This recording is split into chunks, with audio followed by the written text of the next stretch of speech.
Hi, I'm Colin. And I'm Phil. We're the hosts of Science Fiction 101. It's a show which gets to the heart of science fiction. Books, films, TV. We've covered Star Trek, Doctor Who, Star Wars. We love to explore the past, present, and future of science fiction. And we'd love for you to join us on Science Fiction 101. Hi, Colin. Hi, Phil. We're recording this in October 2025, which is a nice round 50 years after the TV debut of Space 1999. Oh. It's also 50 years since Survivors went on the air for the first time. Who knew that as a child, those 50 years out in front would fly by so quickly? We've heard from listeners, as we always do. In response to our Survivors episode, Sue wrote, "Although I wasn't able to manage watching the show itself, I greatly enjoyed your episode about survivors. As always, I was more interested in the ways that society began to rebuild itself than I was in the characters. Once all the empty homes and stores were emptied of anything useful, there would be countless practical things to figure out." And then Sue, in her comment, listed a series of books and I think films possibly as well, that she found interesting in the post-apocalyptic area. Now, I don't have time to go through all of that, but the comment is still there on Facebook, so if anyone would like to see Sue's views on that, well worth reading, some very thoughtful ideas in there. And as for our quiz episode last time, it seems everyone agreed that it was difficult. Even Seth admitted it was difficult. Damo said it was tough, and he also said, "I'd hoped you'd mention Bachelor Chow from Futurama." So I'm guessing he's talking about the food round that we had in that quiz. Probably. I don't even know what Bachelor Chow is. I've never seen Futurama. Oh, okay. Oh, there's a future episode for us there. Kathy wrote, "Fun episode. I enjoyed hearing you guys go back and forth trying to reason out the answers." Or, as we put it, guess the answers. Yeah, struggling to find answers in short periods of time. Yeah. Andy said, "Such a good quiz." Joe said, "Nice, brackets, long, close brackets, quiz," from Seth. And Emmanuel, very boldly, wrote, "I dare say that for once I would have fared better than our hosts, especially in the Hugos and musical scores section." Whereas Bob says, "I only got 3 or 4 of the answers in that quiz. It was tough." It was indeed. And I gather, Colin, we might have an even tougher one today. We do. Linda has sent us a really cool deep dive quiz, so we'll see how that goes later today. Yeah. So thanks to everyone who contacted us. You can always leave a comment on our blog, which is at 101sf.blogspot.com, or on Facebook or on Blue Sky, where you can find us as Science Fiction 101 Podcast.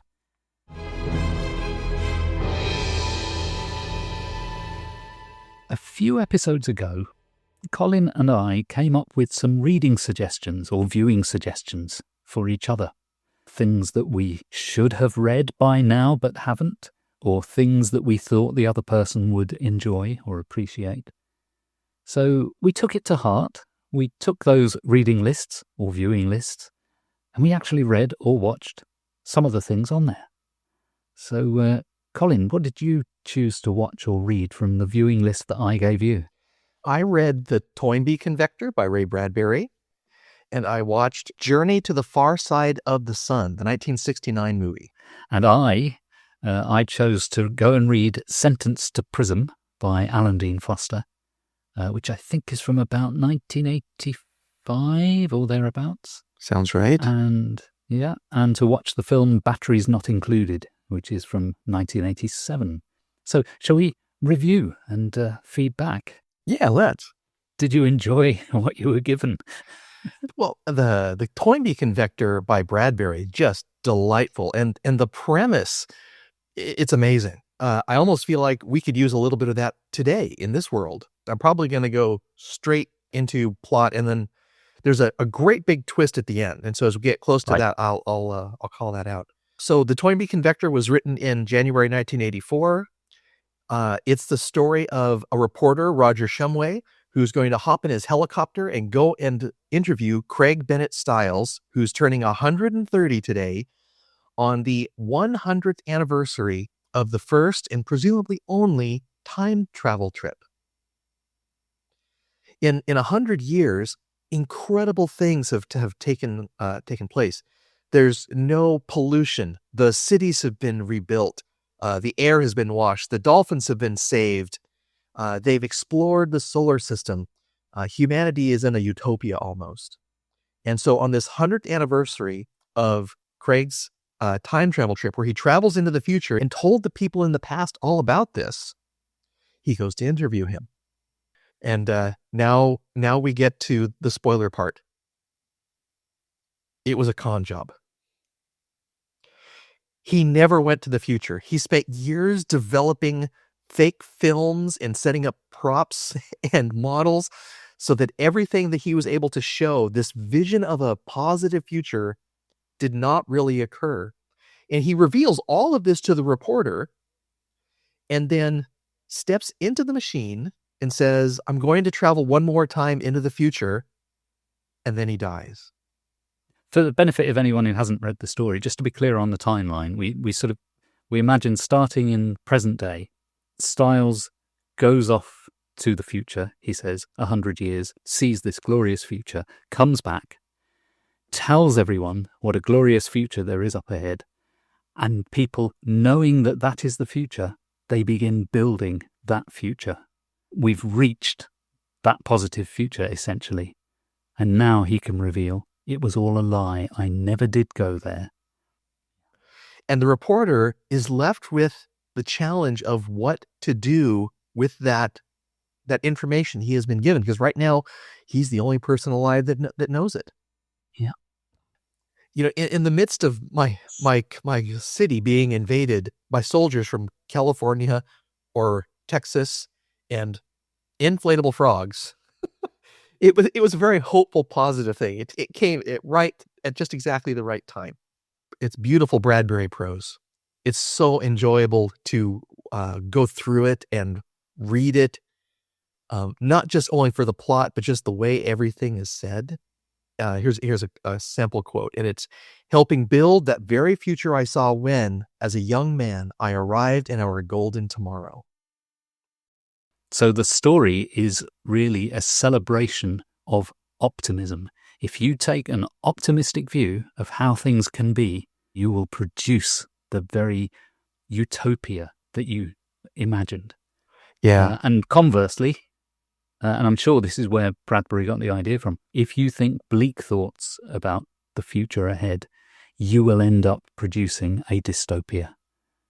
We build our futures. Futures don't just happen to us, we build them. So it's a tremendous moral lesson in a way. But what I really love about it is the metaphorical aspects of this story, because really this story is doing what science fiction has always done. Science fiction has always shown us the future, and sometimes it's dystopian, but often it's utopian. And so I'm sure what Bradbury is doing there is basically saying, this is what science fiction does. Let's celebrate that. Yeah. Years ago, I was a webmaster at my church, and I took a bunch of classes on leadership because I had the technical side fairly well down, but leading a group of people in maintaining that website was a challenge in several ways. And many of the classes in the books talk about the requirement for vision casting. It's not good enough to tell people, you have to do this task and then this task and then this task. You need to say, this is this thing we want to create. Here are the steps that I think we need to take to get there. To be flexible on that path and maybe sometimes adjusting the end goal as well. But this whole idea about not being a sergeant and being more of a general. Yes. Yeah, that's definitely something that comes out of this story. He not only suggested a future, but it was a future people wanted and desired and were willing to make and do the hard work to get there that took 100 years. Yeah. It also basically endorses the idea of lying to people, which is, I do have a problem with that, I must admit, but I take the whole thing as a metaphor and therefore I'm okay with it. Yeah. On the idea of lying to people, it reminded me of an episode of Star Trek The Next Generation called Devil's Due.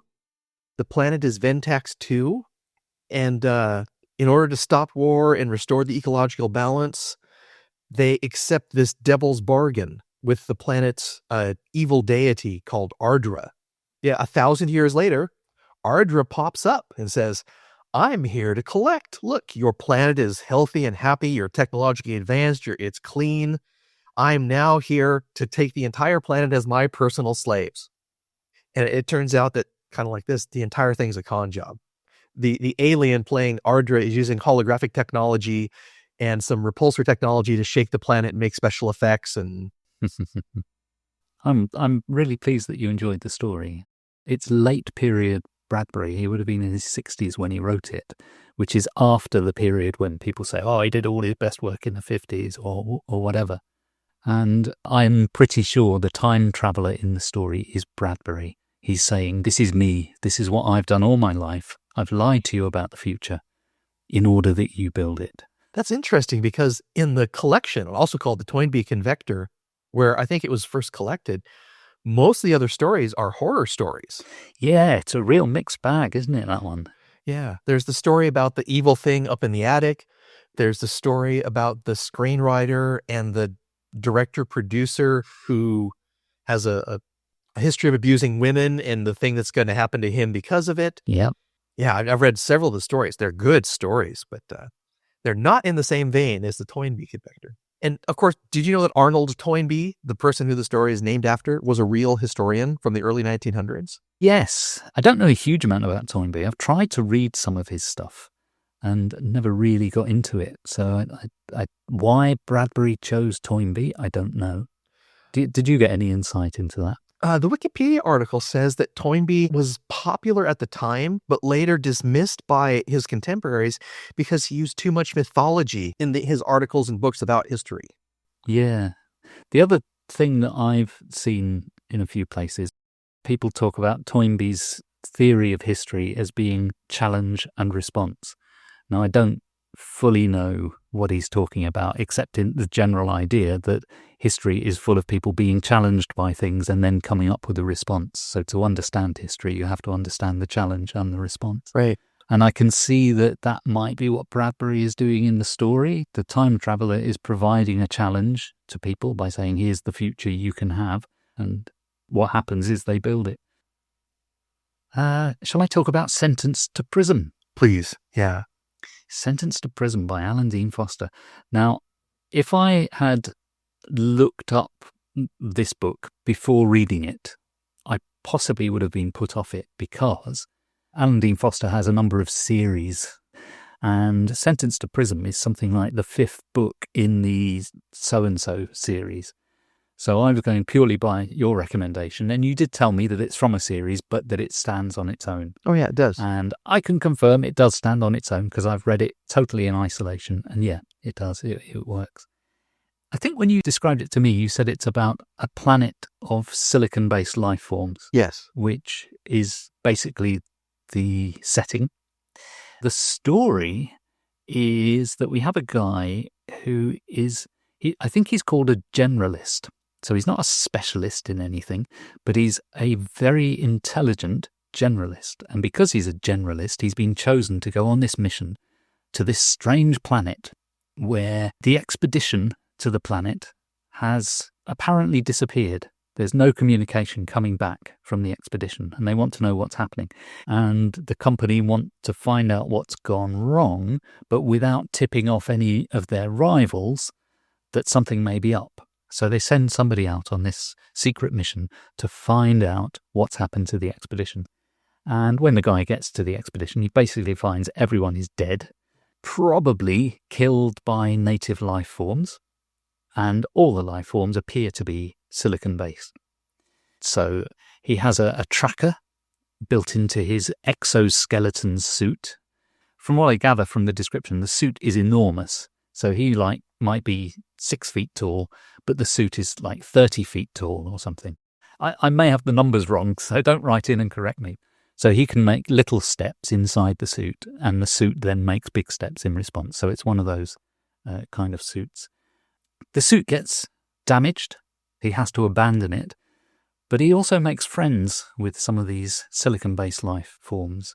And most of the book is the journey of him following this tracker to try and find who he thinks is the last survivor of the expedition. He goes through forests, he goes through caves, he goes through canyons and water, he ends up inside an alien creature. All sorts of adventures happen along the way. And then at the end of the story, there's a kind of a resolution and an exploration. It turns out a rival company has turned up on the planet. But at the heart of it, really, is this friendship that develops. Very easy to read. Reminded me of sort of 1930s, 1940s science fiction, especially in the pulp magazines, which tended to be full of these sort of adventure stories. If you read a lot of early Lee Brackett, you'll find somebody lands on a planet and then has to explore it and solve a problem.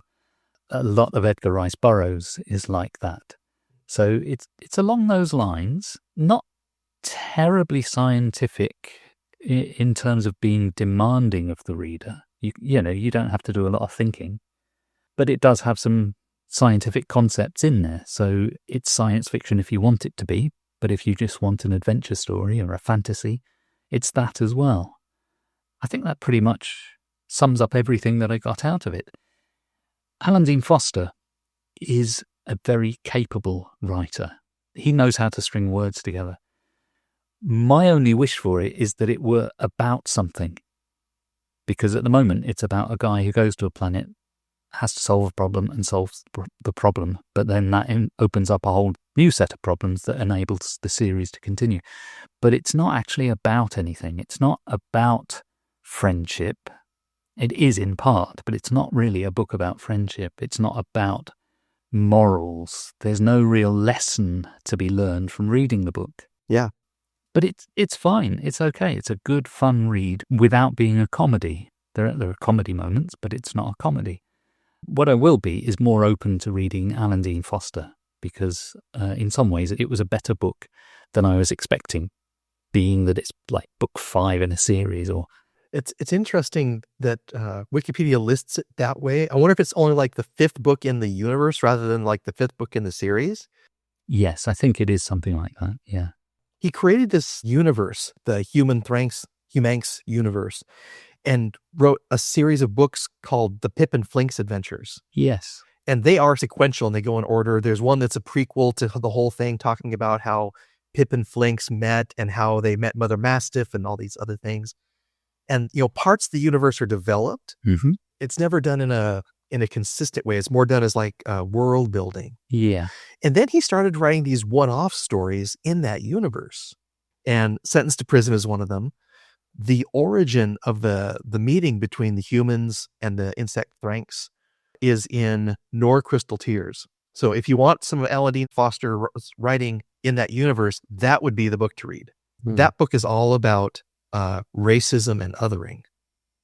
Oh, okay.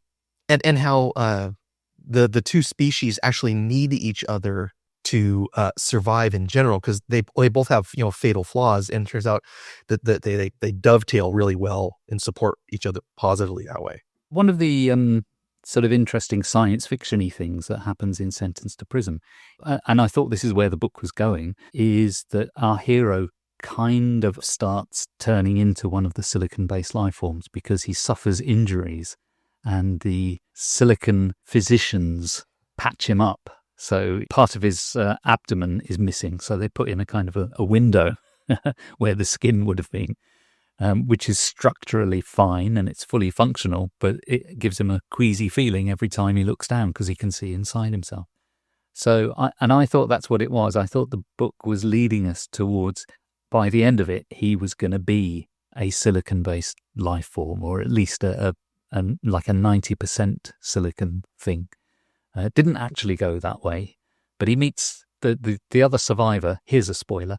The other survivor from the original mission that he's gone looking for, she has been about 50% replaced by the silicon creatures because she suffered injuries, not because they're malicious. Although they do things along the way where he gets a bit suspicious of them. Why are they doing this? Why are they digging into my intestines? At one point, they take his eyes out and replace the lenses, but without asking his permission. Yeah. Because they say, "Oh, we figured you couldn't see very well, so we thought we'd just replace your lenses." Then Yeah. You only seem to be able to see this much of the spectrum, so we've given you new lenses to help you see the rest. And then they show him the lenses. It's like, yeah. So there are the three kinds of life forms on the planet are the purely organic, the purely silicon, and then there's the hybrids. Yes. And a bunch of the hybrid life forms have made an association. Yeah, associative, I think they call it. Yeah, it's the associative, where different people have banded together to support one another to build a society and to protect themselves from the ravaging organics. Yes.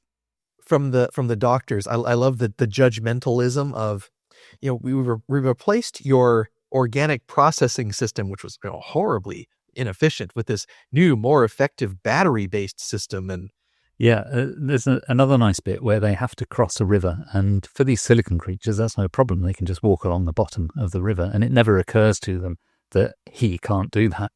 So he has to explain that he can't. And one of them says to him, soft things require the constant ingestion of gas, not liquid, in order to power their bodies. It is therefore apparent that submergence in heavier liquids would prevent the gas from entering properly.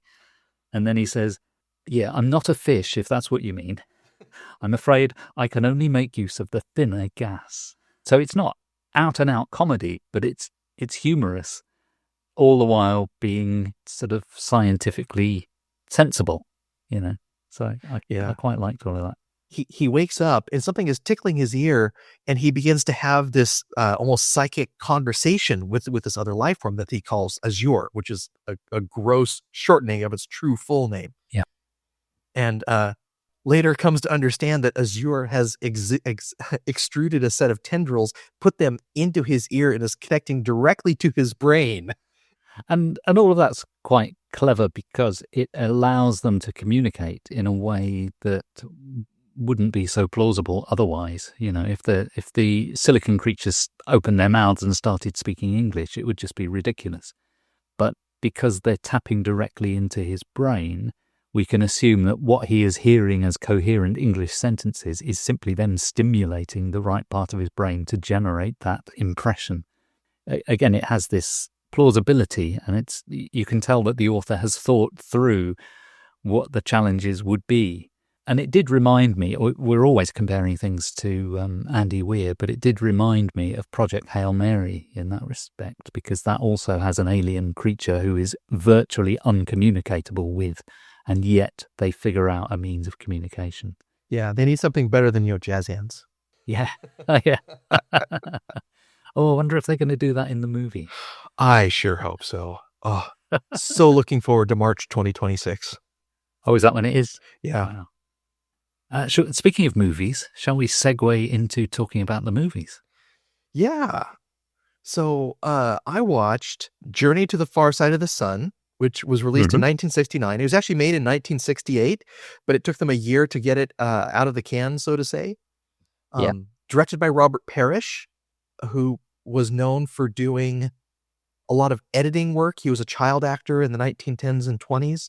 I think he did the Niven Bond movie, which was Casino Royale.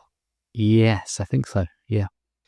And like you mentioned when we talked about this originally, written by Jerry and Sylvia Anderson, who had done Thunderbirds, UFO, Space 1999, and then a whole bunch of other things. This was their first foray into live action out of marionette films. And so they had a lot of hopes staked on this doing well and being a good experience for them. Yeah. The sci-fi premise here is just amazing. Eurocon discovers an extra planet in the solar system. It's diametrically opposed to the Earth in the exact same orbit. So they've never seen it and never noticed it. This probe, they said, just saw it when it went around the corner, and no one else has seen it yet. And that's important because people are trying to steal knowledge from Eurocon. There's a lot of themes which come into the movie, which kind of gives you the feeling you're in a larger story, but are never fully developed. So Eurocon wants to go and explore this other planet. I'm not exactly sure why, because I think Mars would be closer. And apparently in an earlier script, the person who they're sending had already been to Mars. And so maybe this makes sense. Aha. But they choose two people to go, a well-known astronaut and a scientist from the Eurocon project. You learn that the astronaut has a troubled home life. His wife is very upset about having been left alone, and I guess she wants children, but suspects that because they haven't had children, that he's been damaged by radiation. But she's actually taking birth control. The editing on this might be a little suspect, because those things which I talked about, they're not fully developed. Some of them were fully developed, but not in the final film. Yeah. So yeah, the spy line doesn't get fully resolved. The marriage is in trouble. They build the spaceship. They go. It's a 6-week journey. They must have really fast rockets to do all that in 6 weeks. But they run into a problem trying to land on this other planet, and their ship is damaged, and the astronaut scientist is badly wounded, and they get rescued by someone who is human. And then they go through this process of learning about where they are, because it looks like they just went back to Earth. But our main character, Glenn Ross, is confused because lots of little things start to pop up. His wife is driving on the wrong side of the road. And in his house, he goes into a room, but it's a closet. So he goes across the hall, and that's actually where the room is. But the room is all different. And the real nail in the problem comes out when he realizes everything written is written backwards. All the labels on perfume and shampoo, even his government paperwork is written backwards. He can read it if you hold it up to a mirror, but it's all backwards. And they come to realize that there's an opposite Earth to the one that he left from, but no one will believe him because it's just him and the director of Eurocon. So they're going to go back up to the ship that they flew here in to get more evidence. And because of differences in the way that the ships are constructed, because the voltage polarities are all opposite, there's an accident. It causes his spaceship to crash. He crashes down in his lander back on Eurocon into a rocket, which blows up everything. So there's all record of him is gone. All record of where he had been was gone. Eurocon is permanently destroyed. And we leave the movie with the director of Eurocon, who survived the explosion in a bunker, sitting in a wheelchair, white-haired, presumably decades later, muttering about mirrors and the mirror universe and how there's no evidence.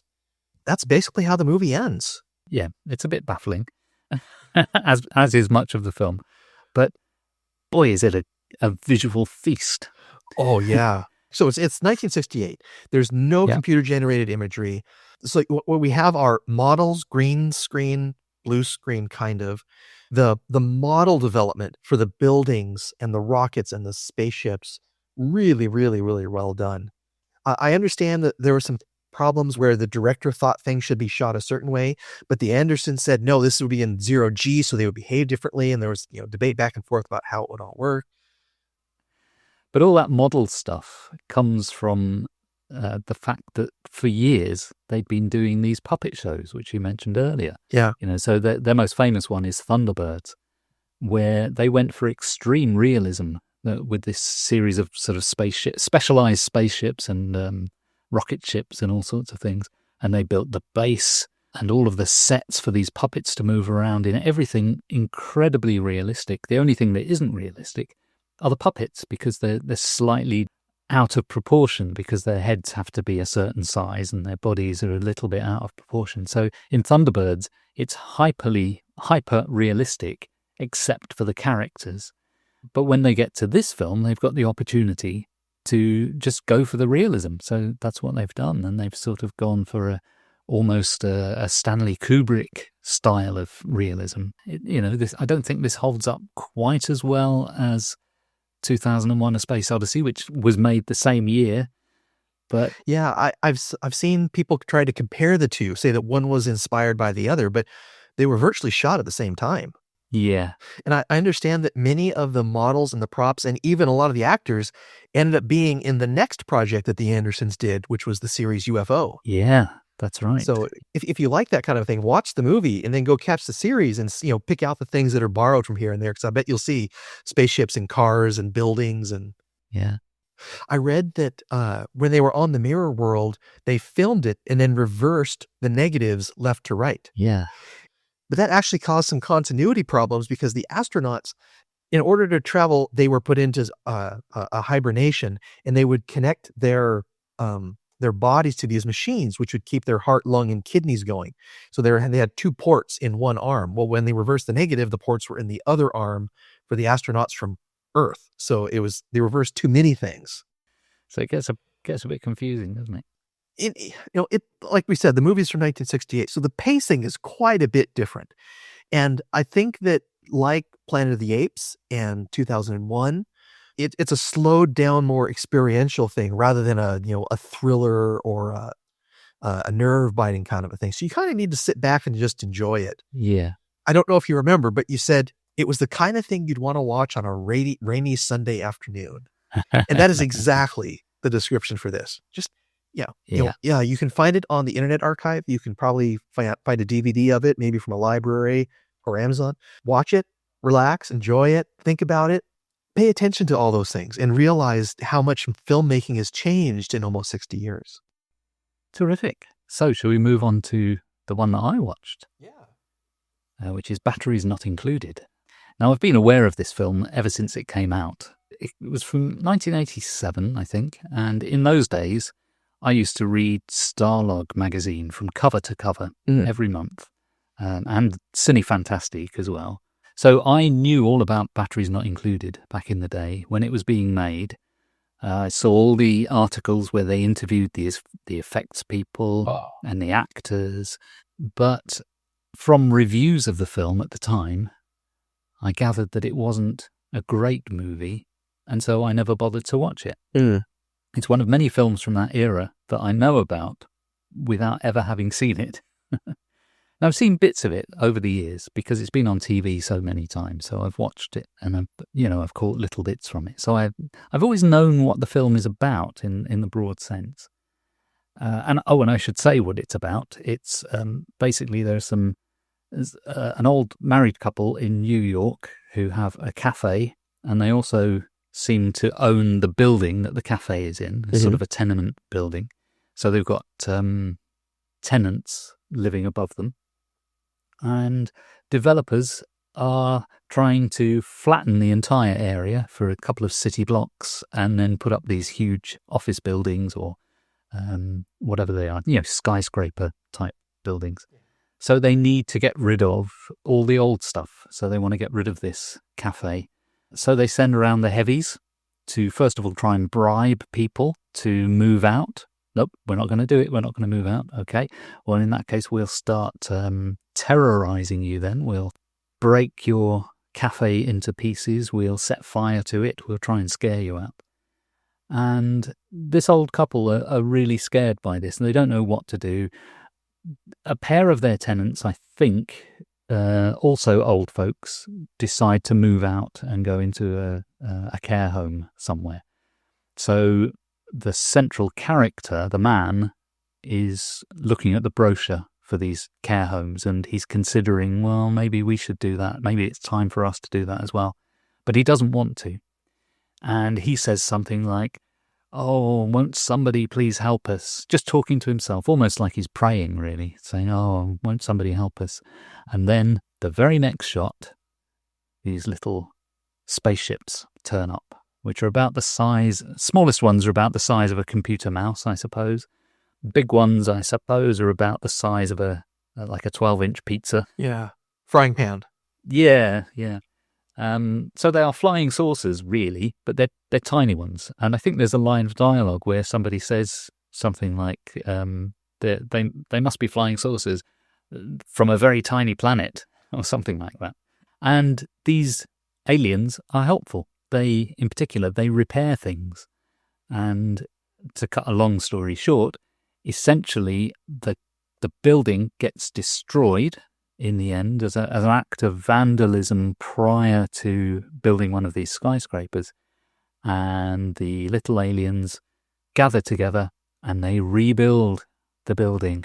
So although it was destroyed, it's put back perfectly as it originally was. So it's obvious that this building cannot be demolished, because if you ever demolish it, the aliens will come and resurrect it again. So then the film ends with, we see the landscape of New York. We see these massive new skyscrapers, and in between two of them is this little tiny cafe with its apartment block. Yeah. So happy ending. There's a couple of subplots along the way. There's various characters in there to try and liven it up. But essentially what I've described is what the story is. From reading about this, I gather that this was originally intended to be a half-hour episode of Steven Spielberg's Amazing Stories TV series. Yeah. But he liked the story. Spielberg liked the story and said, could we make a movie of this? So they then expanded it into this bigger thing. It's a charming story, but quite often there are bits of it where you think this is a subplot that doesn't seem to have much point. So there's quite a bit of flab in this movie. It's charming, and I think that the thing that I really like about it is, as far as I know, this is the last film that Hume Cronin and Jessica Tandy made together. Husband and wife actors, really from the golden age of Hollywood. And I've always liked Hume Cronin. I've seen him in lots of things. They were also both in Cocoon, I think. Sounds right. Which was just a couple of years before this, I think. They're very good together. And watching this the other day, I thought Hume Cronin was fantastic. I think he's really good in this. I've always liked him, as I say, but his characterization here is beautifully done. And for once, it's not Jessica Tandy that shines. I mean, I think she won an Oscar for Driving Miss Daisy. So she has a track record of playing these really charming older ladies. And she is very appealing in this. But I think he is terrific because he has to carry the weight of the world on his shoulders because she's got dementia. Yeah. And so she keeps, the guy who's been sent around to vandalize their property, she keeps thinking that's her son. And they keep saying, that's not your son. And she gets very angry when you say that. How dare you say that's my Bobby, that's my Bobby. By the end of the movie, she has kind of come to her senses on that because she's got an old newspaper cutting about her son dying in a car crash. Yeah. So she's kind of come to her senses at the end. But it's the Hume Cronin character who has to carry the burden of supporting her and yet trying to save the building. So I think it's a remarkable performance from an actor who, for most of his career, was a supporting actor, not a star. And here he is, he's given this lead role in this film. I think he's terrific. It's almost a reversal between the two of them. She almost plays I wouldn't say comic relief, but foil, because, she's a little batty. That's right. And his job is to support and care for her and make sure that the restaurant and the building is all taken care of. And it's too much for him with all this pressure from outside. And so, he starts to look at an assisted care home. And then these little, robot alien UFOs show up, and she's okay with it. Doesn't bother her at all. And he's like, what are these things? And I think my favorite scene in that movie is when the ex-boxer, who's normally mute, repairs the last little baby alien that they find, or that gets birthed, and says, batteries not included. Yeah, that's right. Yeah. I didn't realize this at first, but when he says that line, I thought, here we go. This is a character who never normally speaks, but he's given this one line. And then later on in the movie, he says something else, which really sounds like an advertising slogan or jingle. And I realized he does this, he speaks about 3 times. And by the 3rd time, I thought, I've got it. I see what you're doing there. Every time he speaks in terms of slogans, jingles, or strap lines from posters. He's quite charming.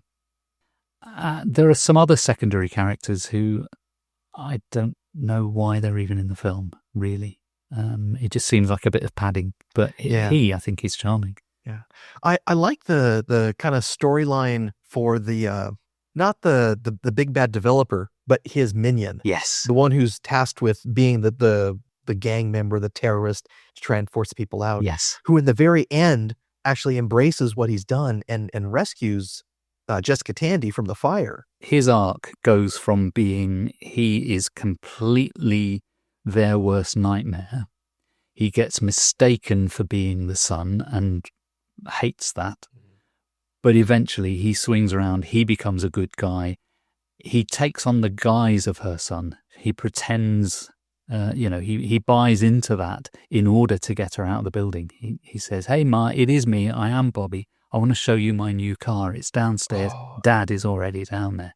Yeah. So it's only momentarily, but he embraces the idea of being the son just for that purpose. And then at the end of the film, to cap it, she's in the hospital, I think, and he turns up with a bunch of flowers for her. So again, it's as if he has become her son at that point. So some nicely plotted character arcs through this. There's just a couple of characters that I thought were dispensable and felt like they'd been put in order to beef the story up to a 90-minute running time. But the Harry character, the one who speaks in slogans, he's quite fun. I gather from reading Wikipedia that he actually was a sportsman. I think he might have been a football player or something in real life. Oh, okay. In the film, he's an ex-boxer, but I think in real life I read that he was either a baseball player or a football player. So I imagine that he possibly had limited acting chops. So they shaped the character around that. Do you know what I mean? Yeah. On the whole, it sort of comes under that category of family film.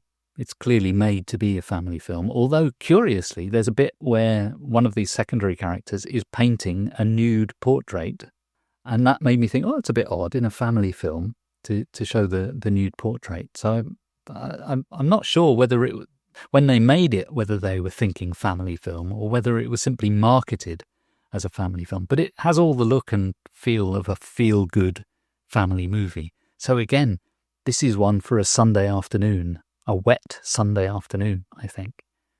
And it's fairly good. There were some quibbles I had with the secondary characters and the secondary storylines, but the good things that it's doing are absolutely fine. The effects work is charming, but it has that 1980s thing of nearly all of the spaceships, when they're moving around, they've got a blue line all around them because they hadn't perfected the ability to place a spaceship on top of a real background at that point. Well, people had, because in Close Encounters back in 1978, they perfected that. But obviously by 1987, that knowledge had been lost somewhere because all the effects had to have a blue line around them, which is a bit of a shame, but nicely done. So there's a mixture of miniatures. There is some stop motion animation going on, and there's also some rod puppetry going on. There's a couple of shots of the little alien teetering on its little legs. Yeah. And you can see it's not stop motion. You can see from the movement that they're filmed in real time. So those would have been rod puppets. So there would have been a puppeteer there with a couple of rods making this thing walk for the camera. But it is a little time capsule in that sense, because just a few years after this, everything would have gone CGI. Oh, yeah. So this is one of the last of that era, really. Yeah, because Jurassic Park was 93, 92. Yeah. So, summing up, was this a worthwhile exercise? Oh, yeah, I feel like it was. I was introduced things that I may not have chosen to read myself. Yeah. And got some great science fiction and history that goes with it. Mm-hmm. And who doesn't like reading more Ray Bradbury? And I got to read an author who I've always avoided, but not in an active way, which is Alan Dean Foster. I've never had any hatred of Alan Dean Foster or anything like that. I have read some of the Star Trek books that he did in the sort of the earlier part of his career, but I've never sought out any of his own books, and I realised that I've kind of been avoiding him for no particular reason. So this is a good opportunity to take a look. So yes, worthwhile exercise. Yeah. And hopefully some of our listeners may have picked up on some of these things and gone out and read them or viewed them as well. Hope so. Yeah.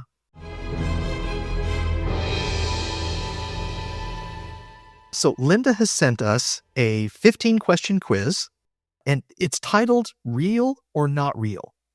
And so there are the descriptions, briefly described, of 15 television shows. Right. And Phil, your task is to tell whether or not this is an actual television show, or if this is a television show described in some other work. You don't have to tell me the name of the series. You have to say if it's a real series or if it's a not real series. So, question 1.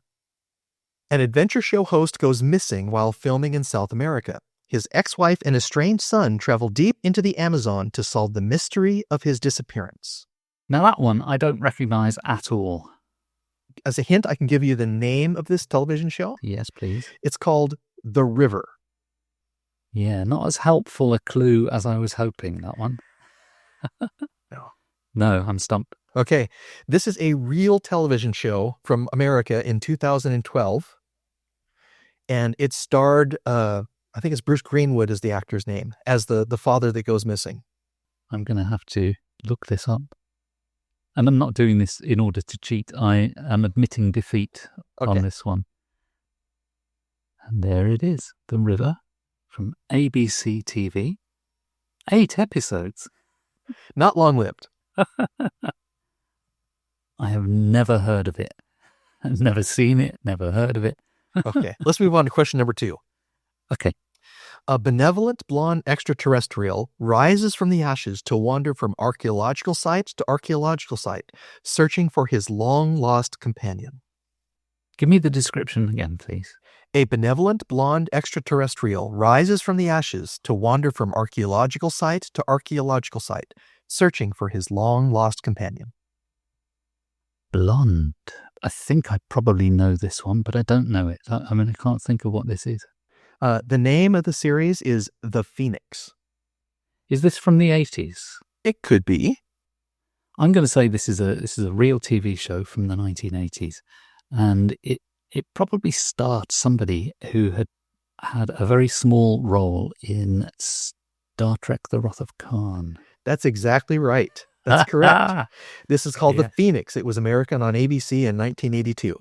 Yeah. And, again, this is one I've never seen, but I, again, back in the day, avid reader of Starlog magazine, I knew about this show, but I never saw it then, never seen it since either. Okay, number 3. Mm-hmm. Originally titled Captain Starshine, this science fiction series follows the crew of the starship Protector. Now, this sounds like a made-up one. This sounds like a fictional show within a show. Captain Starshine. Is it from Black Mirror? No. Unfortunately for this one, I cannot give you a clue because it would be a giveaway. Oh, okay. I give up then. So if I say Starship Protector. Starship Protector. No. So this is the Galaxy Quest TV series from inside the movie Galaxy Quest. Oh my goodness. Yes. Okay, number 4. A journalist with psychic powers seeks revenge for the death of his wife. The title includes a Greek letter. A journalist with psychic powers seeks revenge for the death of his wife. The title includes a Greek letter. Is the Greek letter Omega? It is. Is this a British thing? It is. Is this from the 1970s, 1980s? It is. I know this. I just can't remember the title, except that it's got the word Omega in it. Is it the Omega something? Yes. The Omega Code, the Omega Strategy, the Omega Department, the... no, you're going to have to give it to me. The Omega Factor. Oh, Factor. Yes. I like how there's a nice blend, because really what Linda has done here is gone through the history of science fiction media and picked out those few movies and television series that mentioned a series inside them and sprinkled them with other lesser known works from American and British media, which is important because we're American and British podcasters. Yeah. Okay. Question 5. This children's science fiction series came out at the same time as the Apollo 11 moon landing and featured an all-marionette cast. So we're talking 1969. Mm-hmm. I'm going to leap to a guess of Joe 90. No. Oh, what a now remember, shame. you don't have to tell me the name of the title. You don't have to tell me the name of the series. You have to say if it's a real series or if it's a not real series. Yeah. No, I hope by guessing the title, I would have the title correct, and it is a real series. So, no. Yeah. Would you like the title? Or some kind of clue. So the title is Moon Rangers. Moon Rangers. No, I'm going to say this is a fictional one. That is correct. But what is it from? It is from the series Endeavour, Season 6, Episode 2, called Apollo. It's a British detective series that ran from 2012 to 2023. Yes, a spin-off of Inspector Morse. Yes. I think it's a prequel series. Yes. Question 6. This children's science fiction series featured a lot of explosions and an all-marionette cast. It came out 5 years before the Apollo 11 moon landing. 5 years before, so that puts us 1964. No, I was going to say Thunderbirds. I think Thunderbirds might have been around 66. So I wonder if this is an earlier Jerry Anderson piece. So I'm going to guess this is a real thing, and this is Stingray. This is a real one, but it's Thunderbirds. Oh, it is Thunderbirds. Thunderbirds ran from 64 to 66. Ah, I had 66 in my head, so I'd assumed it started in 66. Okay. Question 7. A science fiction soap opera with the tag phrase, "There's a place beyond the wormhole, a place that only lovers know." Now I'm going to take wormhole as a clue there. I wonder if this is a soap opera within Star Trek Deep Space Nine. No. Stargate? No. The title of this series is The Rise and Fall of Sanctuary Moon. No, I don't know it. This is a fake series, and it's from Murderbot. Oh, of course. And I don't think that the Yes. tag phrase existed in the book, but it was definitely made for the miniseries that came out from Apple TV. Yeah. Okay. Question 8. Most of this soap opera takes place in the penthouse of a luxury apartment house. It features twin sisters named after gemstones. Twin sisters. Named after gemstones. Am I allowed to know what their names were? Jade and Emerald. Oh, okay. I believe this series came out in the 90s. Is it British? No, No, stumped. Totally stumped. it's not real. This is the series Invitation to Love as seen on Twin Peaks. So a television series inside of a television series. Wow. Okay. Question 9. Long-running live-action children's series in which the title character never comes out of a large black box. Long-running live-action children's series in which the title character never comes out of a large black box. That strikes me as a very dull series. This sounds to me like a fictional series. That's correct. It is Paquin from the Neil Sharpson 2023 horror novel Knock Knock Open Wide. Oh my goodness. Now, I've never heard of the fictional show. Oh. I've never heard of the book. Oh. I've never heard of the author. I stood no chance on that one. Well, you got it right, though. You're right in that it was fictional. Well, yes, I know. Okay, question 10. Okay. He was only trying to teleport. Instead, he turned himself invisible. Now he has to wear a dermaplex mask and gloves. Oh, I know this one. This is a real TV series, and this is The Invisible Man, starring David McCallum. Oh, there are so many different Invisible Man series, I don't know it. If it's American in 1975, you're exactly right. That's on.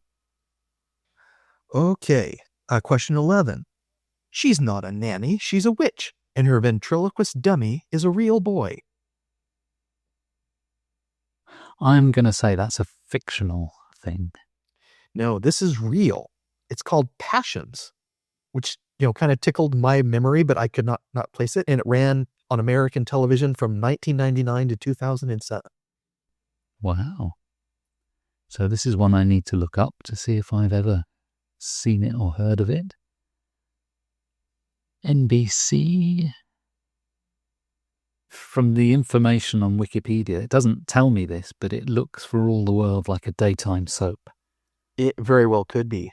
Right, in which case it would never have been shown in the UK. Okay, moving on to question 12. A technologically enhanced rabbit fights crime. The muscles are part of the suit, not part of the actor. Fourth graders love this one.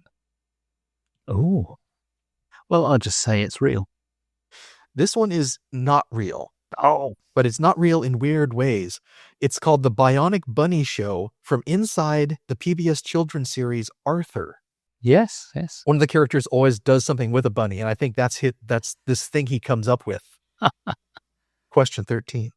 A woman born in the 10th century becomes Oslo's first Viking police detective. Ooh, 10th century. I'm going to say this is fictional. This one's real. It's Norwegian, and it's fairly recent. It's from 2019 to 2021, and it's called Be Foreigners. Oh, which I think is a nice play on words. yes. I do know that one. Yeah. Okay. There's magic out there, the host says in each episode of this adventure documentary series. There's magic out there. I'm going to say this one is fiction. That is correct, because that is the television series from the first question where the father gets lost exploring the Amazon and his wife and his strange son to go to search for him. Very good. Nice job. You have made it to question 15, Phil. Hooray! This fantasy series aimed at teens never had a stable time slot. The characters were consistent, but they were played by different actors in each episode. Could that be true? Let me think. When it says different actors in each episode, is it literally true that every character was played by a different actor in every episode? I don't have a lot of information about that, just the clue here, but I Okay. think that's the sense. Yeah. Then I'm going to say that's fiction. That is correct. Phew. It's the library from Magic for Beginners, the title story in Kelly Link's 2005 short story collection. It first appeared in the 2005 issue of the magazine for fantasy and science fiction. So, how did I do? You got 9 out of 15. Way. And you did significantly better than I did, because I got 2.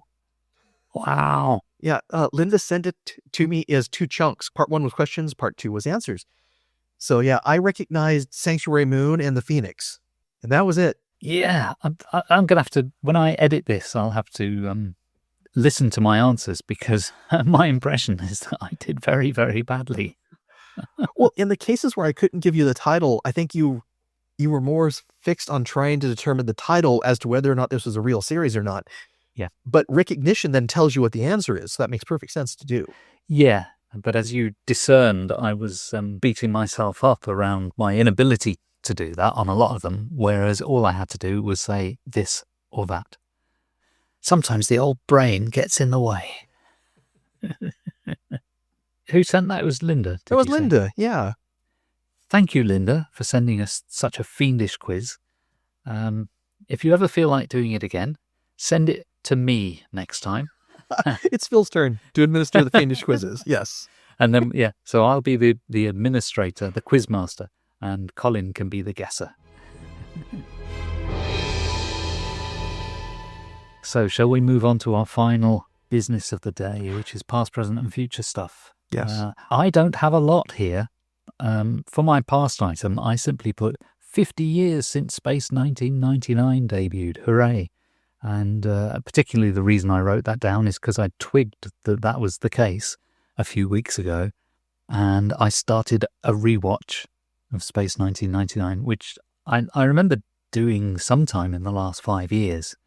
But I didn't get very far. And I thought, I'm going to rewatch it all the way through. And do you know what? I've got about 5 episodes in and I'm losing interest. It seems to happen every time.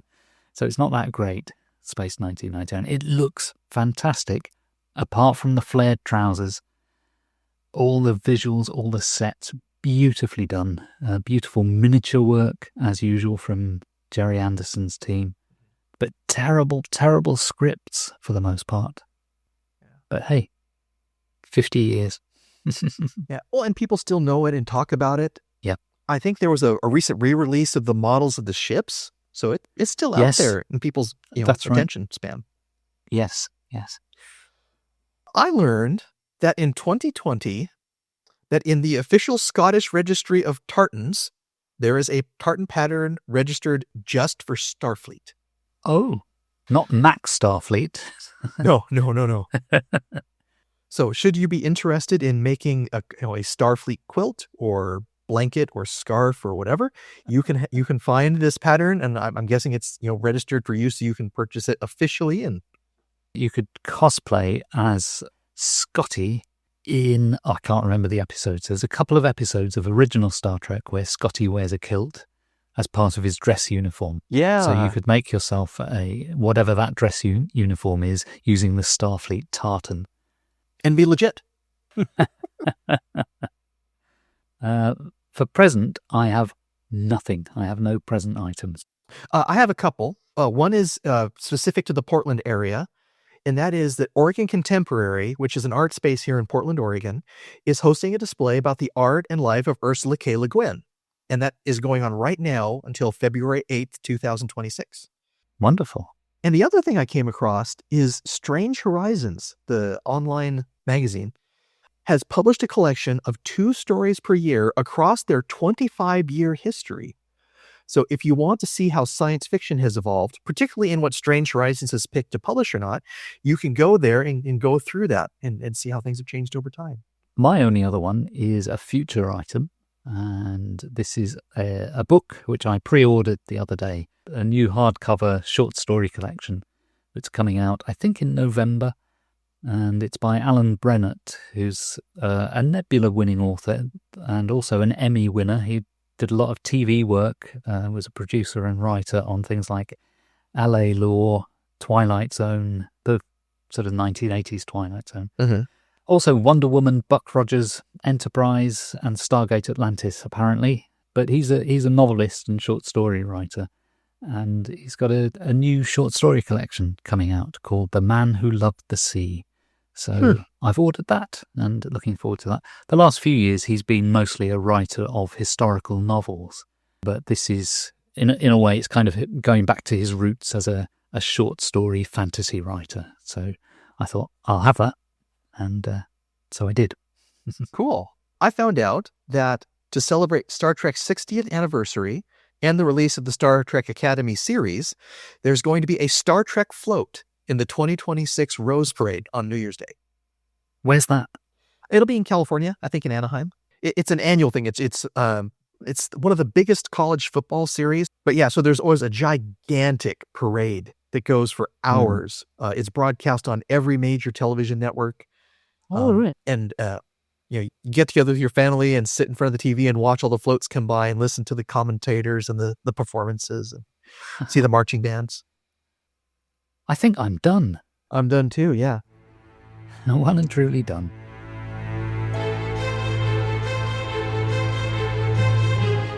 Thanks for listening. We're Phil Nichols and Colin Kusky.